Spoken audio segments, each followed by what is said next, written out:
Wow. The Carolina Panthers take down the Los Angeles Rams in an epic game. An epic win by Carolina. I'm the first one to admit that. I've said throughout the whole course of the season, I have no idea what the heck to do with the Carolina Panthers. What do? They take down the Rams. They looked absolutely awful against the 49ers. They're just such an all-over-the-place team. It's like, how do you make sense of them?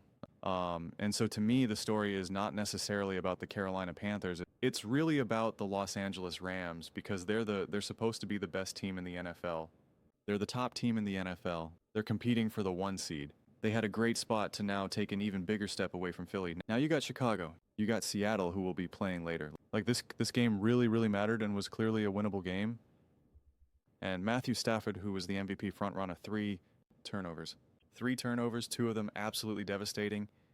The pick 6, of course. And then the fumble, when you were in field goal, you were in range to just score a touchdown and take the lead at the very minimum, at least field goal range. So absolutely positively devastating, and this is exactly why you can't use a game. You can't just go game for game basis, right? Like, there's a lot of Stafford fans and Rams fans right now on this channel specifically that keep flooding the comment section every time Jalen Hurts loses, Josh Allen loses, Sam Darnold. See, he's a joke. He has 4 turnovers. Haha, he's terrible. Get over it. And it's like, what do you do then with Matthew Stafford's game here, right? How do you reconcile with that?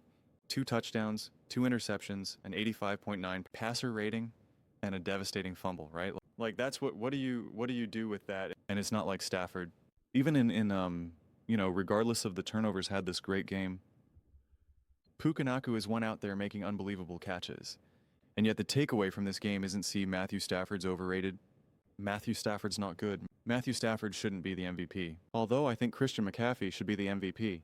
He's leading the entire NFL in receptions and carries. Just absolutely insane. But they're the 49ers. They're about to win. So everything's crazy right now. Everything is so just up in the air in the NFC. But this was, again, credit to Carolina. Bryce Young coming up with the big throw to take the lead and then to ice the game. Great running attack, 40 carries for 164 yards. I mean, they just unapologetically ran the ball. Unapologetically ran the ball, and LA struggled with it. But also, when they needed Bryce Young to make some throws, he made some throws. And it's not like Bryce Young played this amazing game either. But I mean, yeah, will be a fun game to rewatch. Honestly, this is one of those games that I think it's kind of beneficial to know the outcome of the game and then you watch the game. I mean, LA had 1 penalty for 5 yards, which was I think, what was it? The false start. But they got in the red zone 4 times, or excuse me, 6 times, scored 4.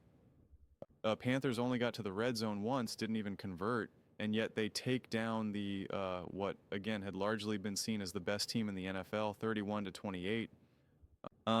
Yeah, I just, the weather got a little wonky a little bit, and that is definitely it, for Matthew Stafford, a bit of an issue.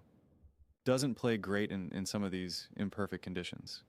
And that's why getting home field advantage for LA goes a really long way, man. Because you're talking about potentially playing in cold areas. And this is the problem with the Rams right now in terms of this division. It's like if you don't win the division, you probably fall down to the 5 seed, maybe even lower.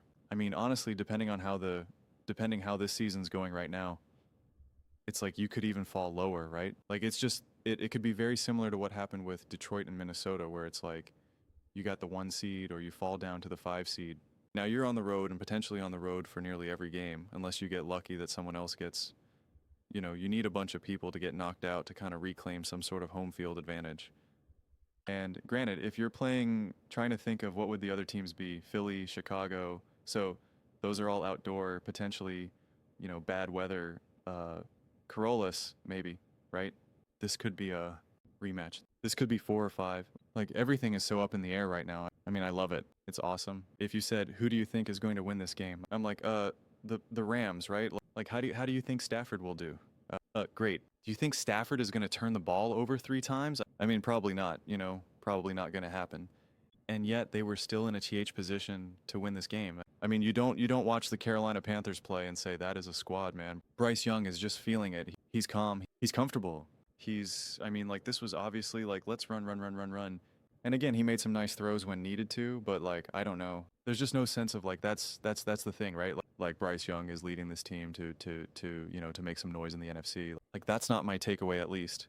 That's why I said they're honestly, if we're being serious right now, the Carolina Panthers are the most interesting team in the NFL. They're not the best team. They're not the worst team. They're the most interesting team. I think if we look at all these other teams, you genuinely have a giant question mark of like, I don't know what we're going to see. They just took down the Los Angeles Rams, who have been elite all season long.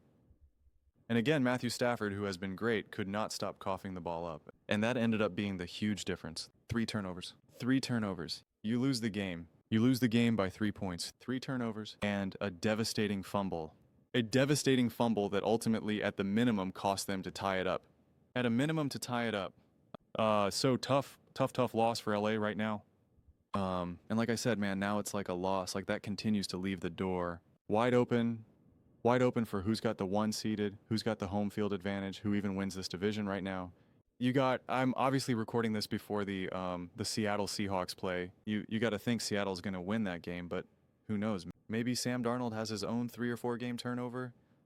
Like who knows right now? And again, just even for the MVP conversation, since we keep putting all our eggs in the basket of the quarterback that keeps winning, and then as soon as they lose, as soon as they have a multi-turn game, we're like done, right?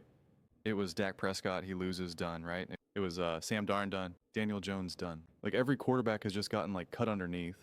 And now it's like, does Drake May take a step forward in the MVP conversation? Like I really think we should break the whole quarterback notion and be like, Christian McCaffrey needs to get a lot of credit today, but we'll leave that conversation, obviously, for a different video.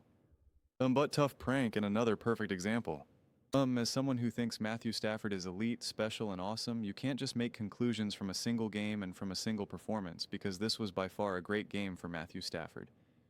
And you can really point directly to Stafford. You directly caused a loss in this game. I'm not blaming Stafford because that's not how I talk. That's not how I operate. So I'm not saying Stafford, you cost them the game. You're why they lost.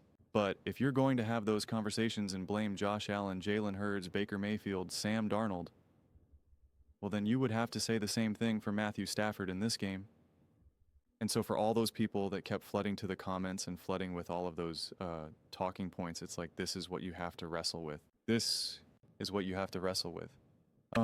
It's the same thing that I say to Lamar Jackson fans when they go up against Josh Allen or Joe Burrow. When Lamar Jackson beats him in the regular season, beats Josh Allen, they're like, see, told you Josh Allen's not good. Lamar's king. And then in the playoffs, Josh Allen wins. And it's like, okay, so then how do we make sense of that? Right? Like, what do you do with that right now? You can't just draw all those conclusions from a singular game. There has to be nuance. There has to be context. Right now, Bryce Young won the game. He was 15 for 20, 206 yards, 3 touchdowns, and a 147.1 passer rating. Does anyone believe that he's better than Matthew Stafford? No. And if you watch that game, do you think that he's, again, obviously the turnovers were crushing. Fumbles happen when you're a quarterback like Stafford. Interceptions happen when you haven't really thrown any interceptions all season long. But if you're watching that game, and it's funny to say, well, remove all the interceptions and the turnovers. Like, if you just watch that game and you say, who'd you rather have right now? You don't know anything else about these quarterbacks. Who would you rather have? You're like, I'm still going to take Matthew Stafford. So can't just be box score, can't just be outcome. And it can't even just be a series of unfortunate events either. You got to look beyond that. And this is an awesome example of that. Albeit obviously not an example that the Los Angeles Rams fans would like to experience. But from a football nerd perspective, from my perspective, it's just another perfect example of the issues of just this game-to-game thing. And we can see how we're doing it with the MVP conversation. It's like, just because he lost his game doesn't mean that Matthew Stafford should fall out of the MVP conversation. Albeit, that's how it's been working all season long. So, just interesting stuff, man. Interesting stuff. But those are just my thoughts. I'd absolutely love to hear yours. What do you guys all think about the Los Angeles Rams falling to Bryce Young? Who do you blame? Is Stafford to blame? Is it just a tough loss against a team that's undervalued? I don't know. Let me know your thoughts in the comments below.